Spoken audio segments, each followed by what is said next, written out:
Welcome back to another episode of The Nancy Levin Show. This is going to be fun. Full disclosure, this is not one of those podcast episodes that is all polished and smooth and figured out ahead of time. Instead, this is a podcast episode where I'm going to share with you what is happening for me in hopes that you find yourself inside my story. So by the time you hear this, Levin Life Coach Academy enrollment will be closed. And right before enrollment opened, I had an opportunity to go spend the weekend with two very dear friends in LA. And I should say I had the invitation. And I took the opportunity because a previous version of myself would not have said yes to this. I would have felt that it was really essential that I stay nose to nose with my computer, that I not leave my home turf, that I be 100% available to my team at every moment as we were heading into launch week. However, a different part of me said, hell yes, I'm going to LA to have this weekend with my friends. Now, a couple things you need to know. One is when I was born, my older brother was significantly disabled, incapacitated, really. And when I was 2 and he was 6, he died. And at that moment, the belief that was imprinted on me was, if I am imperfect, I will die.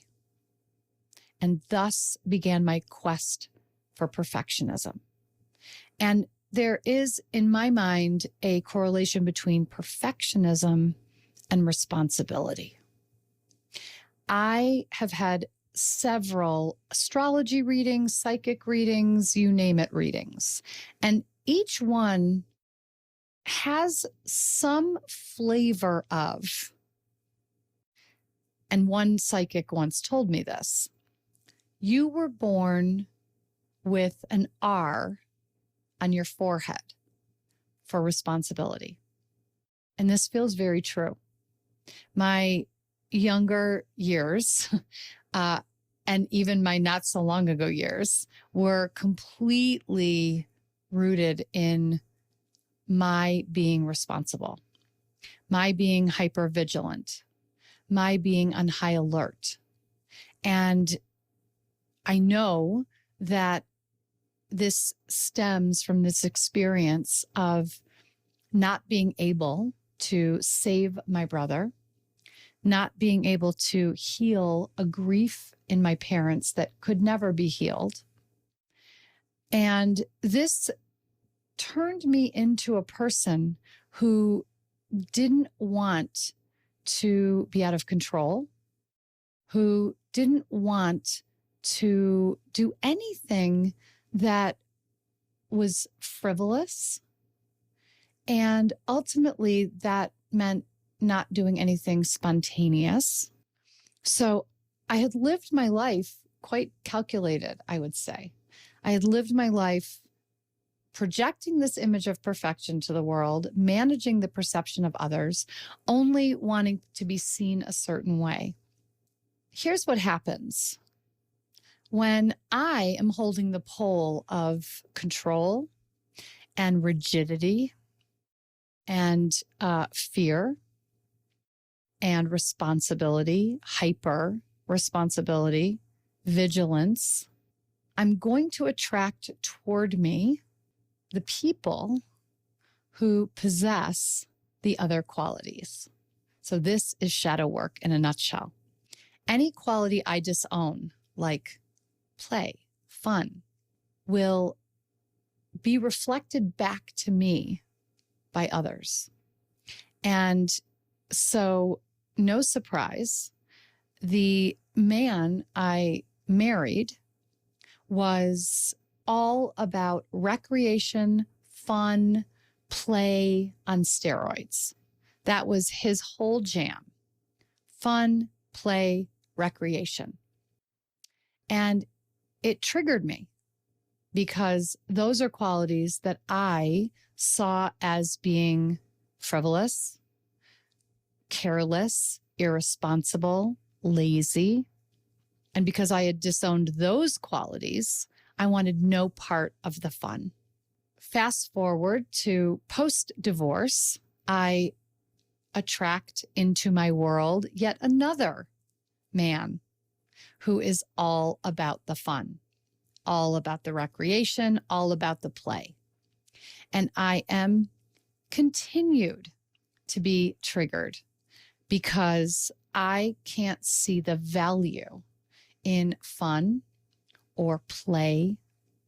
I have never been driven by happiness.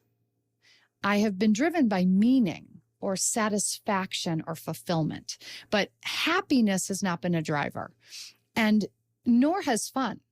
I've never considered doing something or not doing something based on the scale of 1 to 10 of funness. I've certainly decided what to do and not to do based on the scale of responsibility.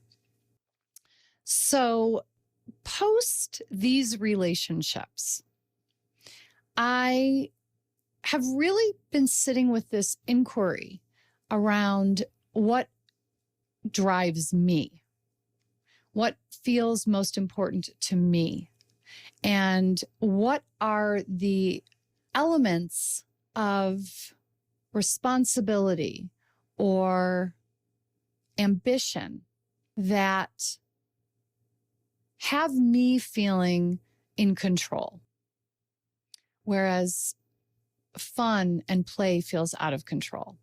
So here I am last weekend in LA, the weekend before my enrollment opened, rarely on my laptop. My team is fabulous. They had it all going on without me. And I gave myself permission to play, to have fun, to laugh, to let loose, to let go, to not hold on so tightly. And one of the things that really landed for me was that there was something about play in the past with these men I just mentioned specifically. There was something about play in the past, fun in the past. Fun meant this is going to cost me, whether that means financial, whether that means energy. Fun is time. Fun is going to cost me. There's going to be a cost to my fun. This past weekend, what I really got was that fun is going to make me money. Fun is going to create more success. Fun is going to make possible living a life that is in alignment for me. So this was mind-blowing because I had for so long identified with not being fun, not having fun, and not having fun be important. And it literally was not until this experience that I saw the profound value and worth in fun, because I was no longer relating to it as something that was detracting or subtracting or depleting or pulling away some part of me. I actually was able to relate to fun as an infusion of energy, as an illumination of something inside of me that is craving to get out.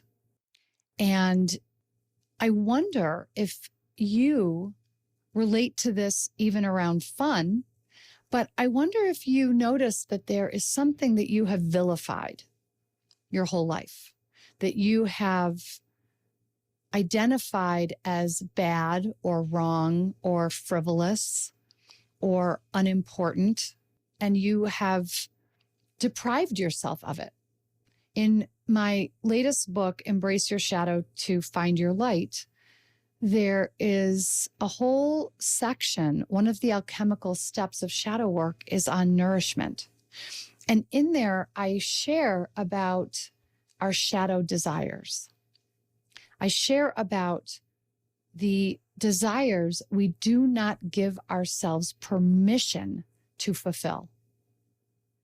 And so this has me thinking now about being so young and being thrust into the trauma of my brother dying and the impact it had on me. I clearly made fun wrong. Fun was unnecessary. Fun was a distraction. And what I'm stepping into here is what is possible when I give myself permission to fulfill the desire of having fun. What if I no longer hold myself back and instead give myself permission? What if I no longer restrict fun or deprive myself of fun and instead really feel into the hunger and the craving and the longing and the satisfaction and the fulfillment of fun? What's possible then? Because if I think about the deprivation, it's like a dried out sponge. And when I think about giving myself permission to fully feel nourished and nurtured by my desire, I feel alive. I feel juicy. I feel bright. I feel luminous. I feel free. And that's really it right there. Freedom. And it's funny to me how freedom has been my number one value. And yet fun has had no part in the picture. And many people, I imagine, would equate fun and freedom. But for me, freedom was really about being out from under anyone else's scrutiny. So in an adult conversation, my mother let me know that when I was born, she didn't want to attach to me because she was waiting to see what was wrong with me because of my brother. So again, another limiting shadow belief that got embedded was there must be something wrong with me if I am under this level of scrutiny. And what I came to believe was that love equals criticism. And because I felt that growing up, love equals criticism, that's what was familiar to me. So I sought it out in the man I married. I sought out the criticism because I thought that was love. And so that's when I was in the height of my people pleasing, my peacekeeping, my conflict avoiding, the loop in my head of what do I need to do or say to make everything be okay. That's when I lost myself completely. And this journey of reclamation has been a long one.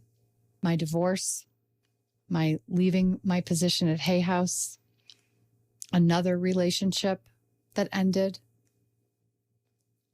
really settling in with myself and my needs and my wants and my thoughts and my feelings, and giving myself permission to activate my desires instead of shut them down. And I share all this to say that, there's the old adage of we teach what we need to learn. But I'm also sort of building on that in terms of we're always learning. So yes, I might be a master coach. I might run a coaching academy and train and certify coaches. I have written 7 books. The list goes on. And I'm still in my own process of doing my own inner work, my own self-inquiry and discovery every single day. And I wouldn't change it. I wouldn't have it any other way. And so when something like this happens, I want to share it with you because I want to invite you in to finding the seed of what I'm sharing within yourself and what it might unlock and unleash for you. I have been also sharing with my friends primarily, and my students and my clients, I don't know that I've shared it here, that I'm going to be 60 on my next birthday in February. So it's still a little bit away, but it's not that far away. And I have had this feeling inside of me that 60 is going to be my best decade. I've had this feeling inside of me that crossing that threshold into 60 is going to open the floodgates inside of me. And I always think about Louise Hay starting Hay House at 60. So I'm on this threshold right now between the end of my 50s and my 60s. And there's something inside of me that knows that turning 60 in February is an initiation. It is a reckoning with myself. It is a reclamation. It is the true reinvention, the reclaiming and return to the essence of the truth of who I am before I began packaging myself to be digestible and palatable to everyone else around me. And I feel it happening in real time. When I was in LA, there was a moment when my 2 friends looked at me and said, "You seem like a little girl. You seem like you're 10 years old right now." And they said, "And you're really bossy," which is true. I was a really bossy kid. But they saw the child me. And what happened was when they could see it, I began to embody it. So much so that we played jacks. I haven't played jacks in decades, and I love playing jacks when I was a kid, and I was really, really good. And I played jacks. We went out to the store to buy a set of jacks. And I got to play like a kid. I got to play in a way that I never let myself play as a kid because I needed to be on high alert. I needed to be hypervigilant. I needed to make sure that nothing was going wrong. And so this shift is profound for me into seeing fun as a way to prosper, as opposed to fun coming at a cost. So I just wanted to share this in case it opens up, unlocks anything inside of you. And I kind of like doing this kind of an episode where I didn't 100% know what I was going to come on and say, but I also want to be respectful of you listening. I don't want to come on without a sense of where I'm going because I'm taking you with me. But there's also something here right now for me in trusting that if I share for you what is most on my heart, it will in some way move and inspire you. So there it is. Let me know. Let me know. Hit me up on Instagram, email me. Let me know what you think about what I've shared today. I'm really curious. I really want to know. And we will continue. All right, my friends. Until next week. Bye-bye.